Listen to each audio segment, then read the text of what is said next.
Thinking used car? Finally, there's a place just for you. Motor Trend Orlando, the all-new used car superstore. All makes, all models, all certified, all at one place. Hundreds of vehicles. Toyota, Honda, Nissan, Ford, Chevy, Lexus. All makes, all models. Prices up to 65% off original MSRP. All Motor Trend certified vehicles. Finally, the name you can trust in used cars. Motor Trend Orlando. Check it out at mtorlando.com or visit our 35,000-foot indoor showroom today. Motor Trend Orlando. Advocate. I am you. Florida residents call toll-free 866-341-1425.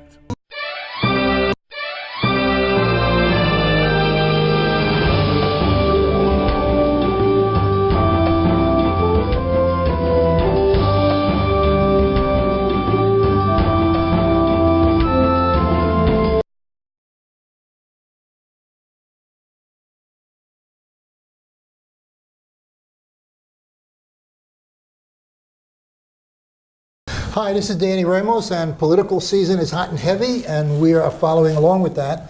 So we're interviewing Republican and Democratic candidates that will be running for office coming this November for lots of seats on the I-4 corridor. The I-4 corridor is critical for the election of the President of the United States.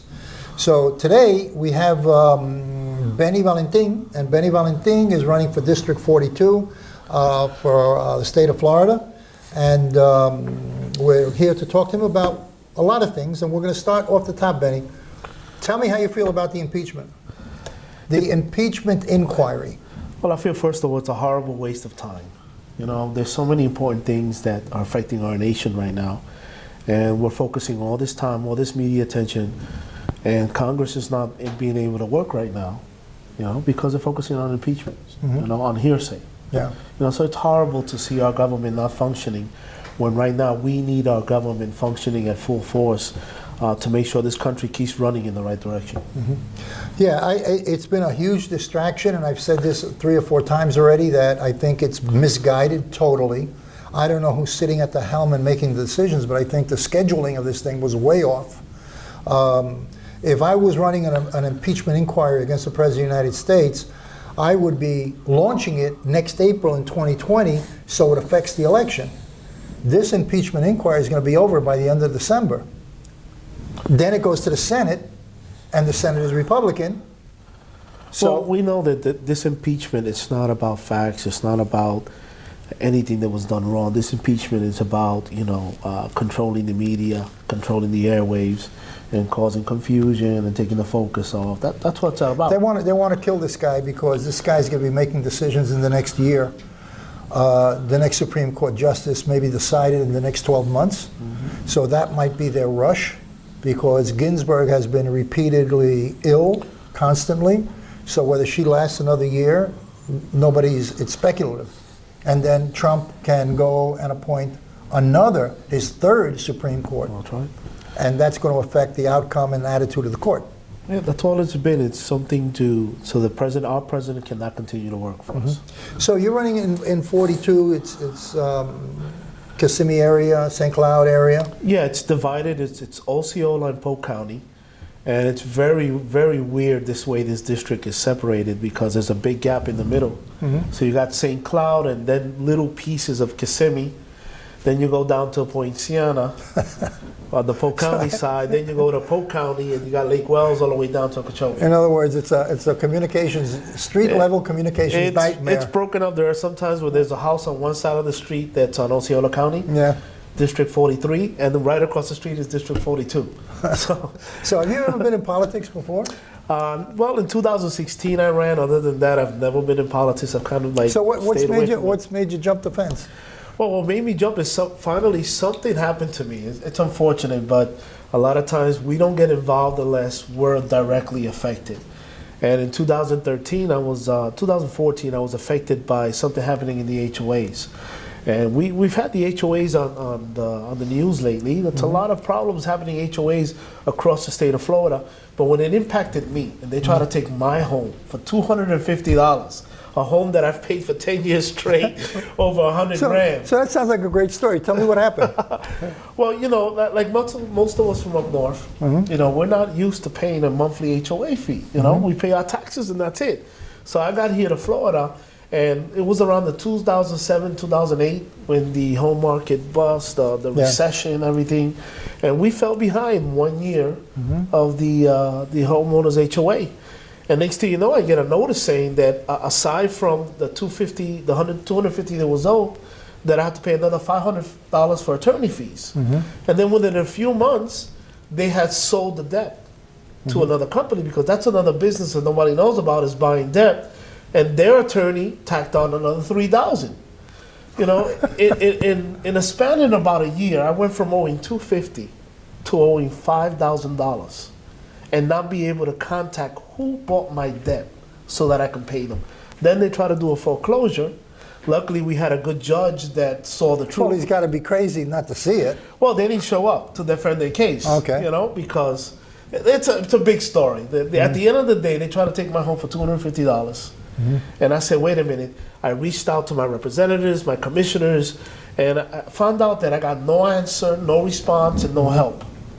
So I started investigating, and I found out that most of our elected officials receive huge contributions. Of course. And who contributes to their campaign is who they work for. So when you look at your elected officials and see that the majority of their donors are construction companies, developers, okay, HOA associations, of course they're not going to help the little guy that has... So are you telling me if you get elected, you're not going to take money from the construction companies? I'm telling you right now that I'm not taking money from no big corporation, no political PAC, nothing, because I should work for you. That's the focus of my campaign. You want to know something? I'm adamant about two things. One is term limits, especially in the Congress, especially in the Senate. There should be term limits. You got guys in there 30 years. They become institutions, and nobody dares go up against them or contradict them. And they do deals like what Biden did. You know, Biden was vice president. He's doing all these deals in Ukraine to make tens of millions of dollars for his son. And to think that his son is not funneling that money in his direction in some way, shape, or form is naive. It is. And then they did a $1 billion deal with China, which was also Hunter Biden. So if you have term limits, let's say a 12-year term limit, which I think is good. 12 years I think is good. You know, that a congressman is there for 12 years and then he's out, he's got to bow out. It kind of doesn't give them the time to become really corrupt, you know? Well, I agree with you, and we have the same problems here locally. A lot of times we look at the national level, but locally, who are our commissioners and our state representatives, the people that legislate and make the laws? The longer they're in that position, the more friends and allies they make. Of course. And so, you know, we have a problem of perception versus reality. The perception is that he who raises the most money is the best candidate, should win the seat. Okay, so do you believe in having money provided by the government for candidates rather than them getting donations from lobbying companies, from all of that? I think there should be a limit, and a very short limit, very small limit. You know, you don't need that much money to run a campaign. Most of it is on the ground. But there should be a very controlled limit established across the board, a fair playing game. That you can't, let's give you an example, 50 grand. Boom, everybody's got to obey by that one law. Nobody can get no more. This way, it's a fair playing field for everybody. Because you start getting to pay-to-play politics, where you have a candidate who all the companies that do business with the state of Florida or with a county are the ones donating to him. And you know, there's a lot of ways to hide money that you give to politicians. You open up a political pact. You open up a political pact. And there the limits for donations are. Yeah. You know, so in a regular campaign, it's $1,000 limit, the maximum that you can get. Are you talking for state rep? For state rep, for legislator, even for county commissioners, there's a limit set. So most of the limits at this level are $1,000. But if you open up a political PAC, right? You know, you get your cousin, your friend, your brother down the street to be the head of that political PAC, put some stupid name like Citizens for Florida, right? Well, then, you know, they can get donations of $5,000, $10,000, dollars per person. But is there a restriction, and I'm asking because I don't know, is there a restriction on how that political PAC can give money to a politician? You can manipulate it so many ways. They can buy ads for them and say, well, we're supporting this candidate, so we're buying ads. And they're allowed to do that? And they're allowed to do that, you know? All right, so I mean, that's a gigantic loophole. It's a big loophole, you know? I mean, I think, though, one of the focuses that we need to put, I was talking about perception, right? The perception is he who raises the most money. But the reality is that whoever he's getting that money for is who he's going to work for. You know, so if you're getting contributions of $20 from Mary and $100 from Joe, well, what do you owe Joe for $20, $100? You know, how much? You know, work for them, right? You got no choice but to work for them. But if you get 10 checks from Disney or 10 checks from Walmart of $1,000 each, who are you working for? Who are you going to legislate for? Who are you going to protect at the end of the day? That's why I got into this with the HOA. You know, I called my state reps, I called my state senator, and guess what? Nobody can help me. Well, you know, the reality is you're expendable, one person fighting a homeowner association. So you're expendable, but the homeowners association manipulates a lot of situations and a lot of money. Yeah.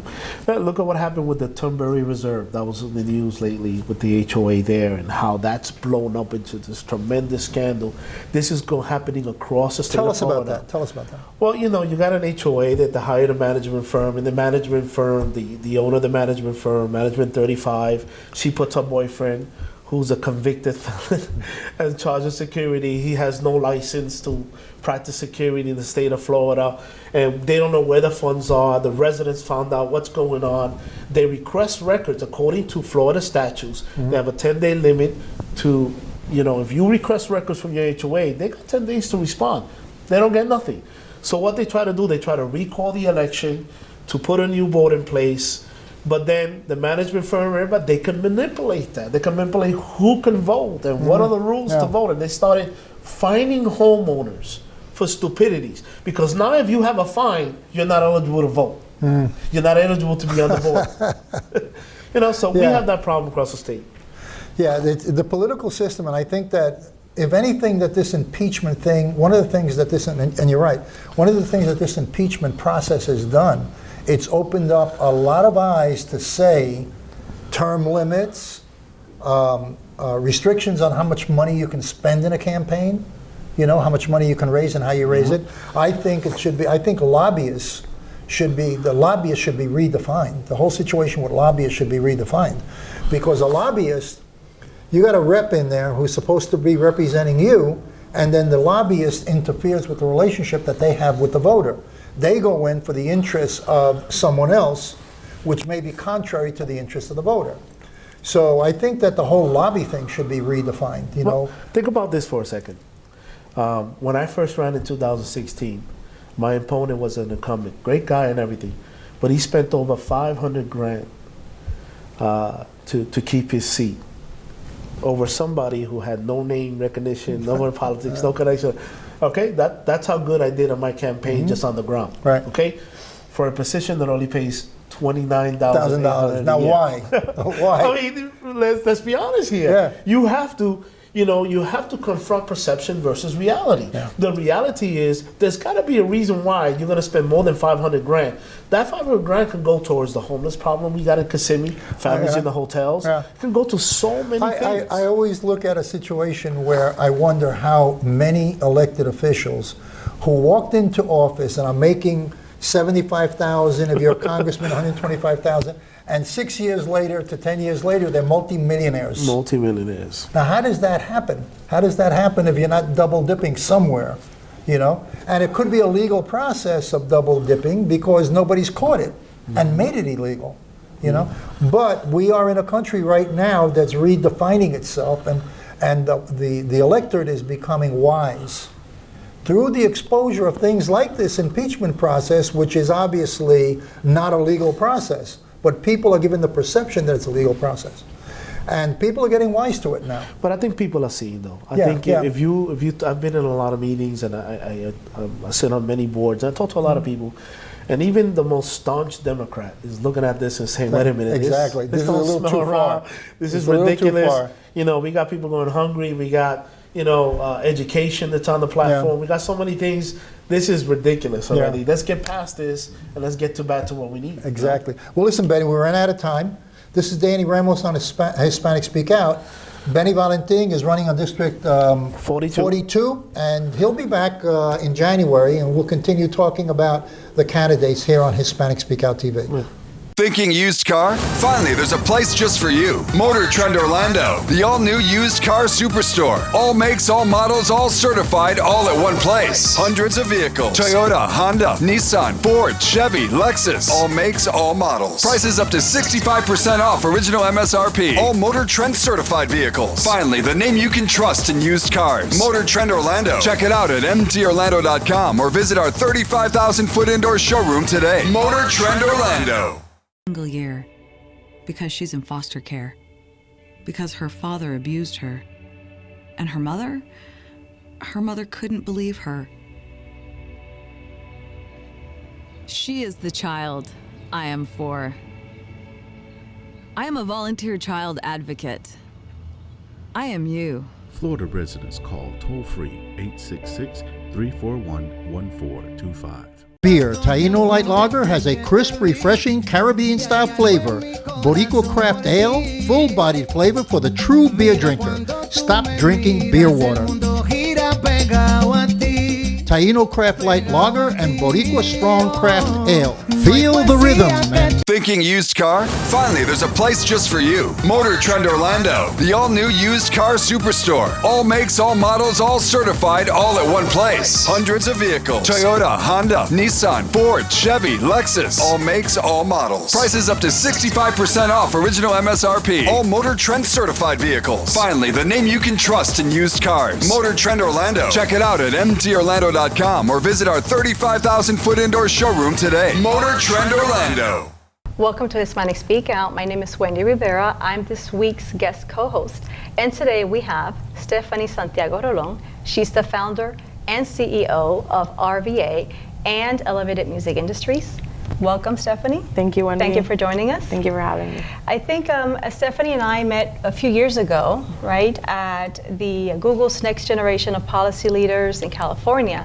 And that's when I first learned about Stephanie's work, and I was fascinated by her work because it's, she's a Hispanic female in the music industry. And so if you don't mind sharing with our viewers some of the work that you're doing. Yeah, definitely. So within the company, we've been working on a couple of things right now. Currently developing two artists, Hispanic artists. One is Noemi, and the other one is Vasquez La Pesa out of New Jersey. Both are within the Latin urban market. And also we've been working on Take Creative Control Latino, where we've also been doing some work with the United States Copyright Office in order to further that. And just working on other freelance projects amongst the Latin urban market. That's awesome. And tell us, what inspired you to get into the music industry? What was your path? Okay, so music has always been a part of my life. My mom actually used to sing back in the day on TV. Oh, interesting. So when Telemundo started in Puerto Rico, she actually was part of those foundations. So music has always been a part of my life. Everybody sings except my dad, and it's always been present. So like everybody else, I guess, it started within the church, and then from there later on, I decided to go into Univision, then Telemundo. While at Telemundo, I was working with booking artists for different events and whatnot. So. Having a close relationship with the artists at the time, I was learning basically how they would get gigs and how that all worked out. And I thought that I could do it myself. So I started working with a local artist from Orlando, and I noticed that she was trending on YouTube already. So just taking the skills that I was able to obtain from TV and seeing that artists that were already on TV, the skills that they needed to actually get onto TV, I knew that I was able to polish her and get her going for for bigger gigs. So one of the first things that we actually did with her was her to sing the national anthem with Orlando Magic. So that was really exciting. I believe that was back in 2015. and that was definitely very exciting. And from there, just started doing a number of different local events within the city, and mainly focusing on minorities within the city, so more of the Hispanic and Black population in Orlando. You know, we live in a society where 50% or so of the population are women. But yet, you have female songwriters, female artists, female producers, especially when you look into Hispanic female producers, Hispanic female creatives.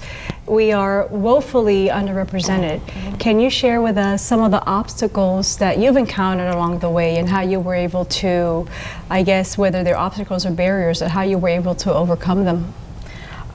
So statistically, 2.7% of producers, are Hispanic, according to the Annberg Foundation, and it's really frustrating because women have rhythm too, and that could be a hashtag. That's right.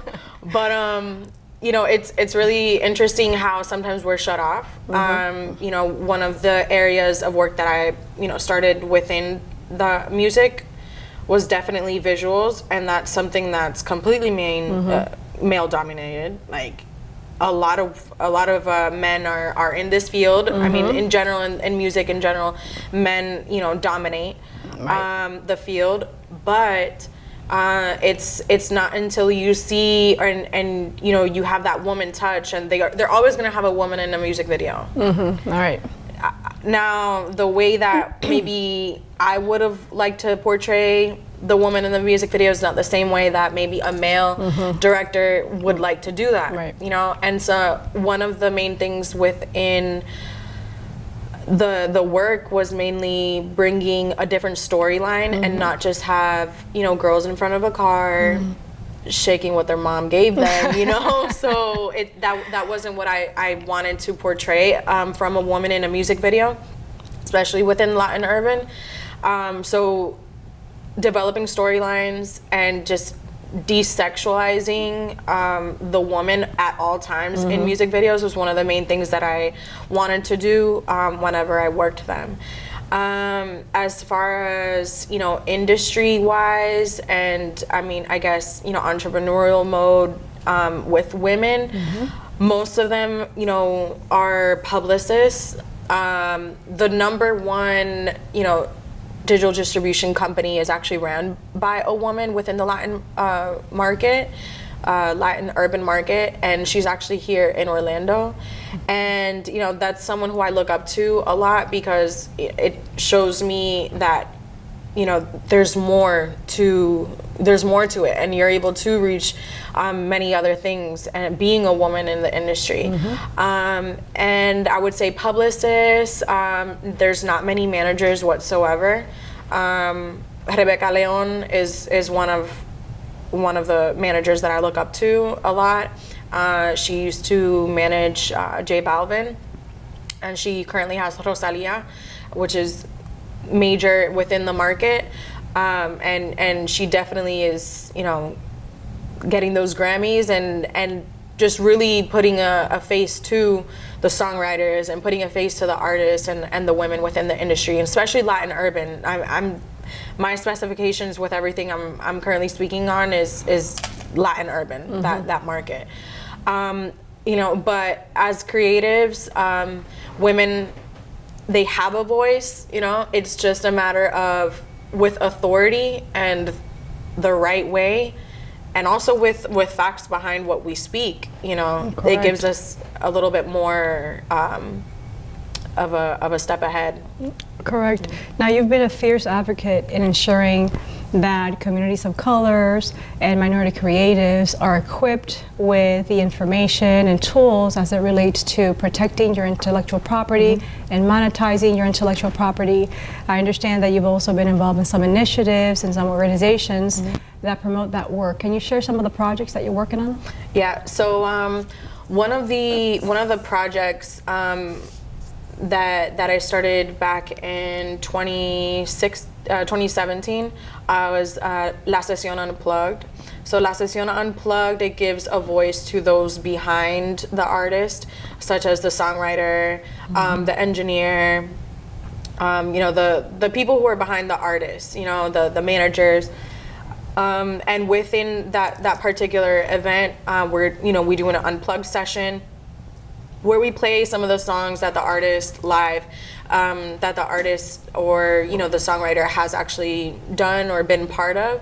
And at the same time, we're able to have that person speak on how they were able to protect and what they didn't protect, and stories that they're able to share, with the community. And that's more of like the live production of it. And then we also have been part of Take Creative Control. So Take Creative Control was an initiative by Kim Tignor, that one of our fellow Next Gens. And Kim started this initiative, and I completely fell in love with it. And I definitely wanted to be part of it. So we were able to do an event that you were part of as well out in Orlando last year. And it was great, and it definitely showed, the organization as well as Google that minorities need this help as well, and that minorities were going to show up to this particular event. And it was great because the people to this day, they ask for another one. They're still really marked by what it was that they learned, and so from that, and stemming from that, we were able to create Take Creative Control Latino, which That's 2020 is when it launches. So Can't we're really wait. excited about that.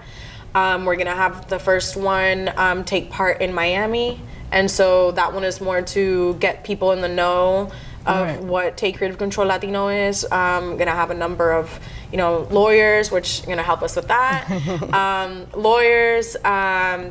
People from labels, music executives, artists, anybody that has an idea, and it's not just for music, which is the main focus, but anybody that has an idea. If you have a business, you need to protect your work.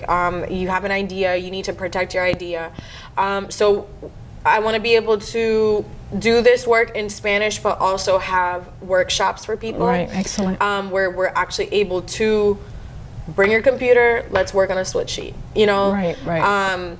and so have more hands-on things, so that way people leave with, okay, I have an example that I actually did, that we actually typed up together, and then have that as a reference for anything else that they want to take for their house. And also within that, we've been doing some work with the United States Copyright Office. So definitely created, it's a brochure, but now in Spanish, of everything that has to do with copyrights. And Excellent work. in the coming weeks, we're going to be receiving the photo cards as well, for different people, such as photographers, recording artists, entrepreneurs, but everything in Spanish, everything in the language for the people, which is mainly one of the main resources that I noticed was lacking within the United States Copyright Office. Excellent work, and a way to address the disparities that exist.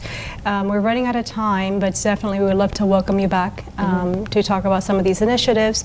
And if viewers are interested in learning more about the upcoming events or information about how to get involved, what information would you like to share? Yeah, if you could please send me an email, Stephanie@royalvibes.agency, not .com, .agency.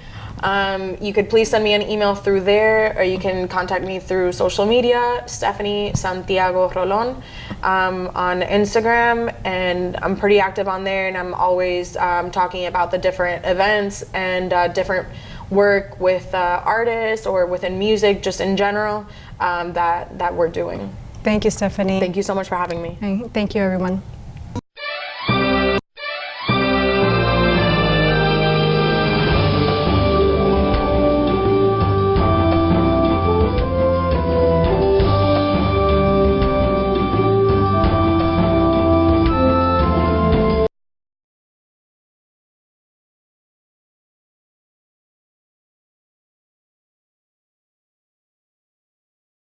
Thinking used car? Finally, there's a place just for you. Motor Trend Orlando, the all-new used car superstore. All makes, all models, all certified, all at one place. Hundreds of vehicles. Toyota, Honda, Nissan, Ford, Chevy, Lexus. All makes, all models. Prices up to 65% off original MSRP. All Motor Trend certified vehicles. Finally, the name you can trust in used cars. Motor Trend Orlando. Check it out at mtorlando.com or visit our 35,000-foot indoor showroom today. Motor Trend Orlando. Her mother couldn't believe her. She is the child I am for.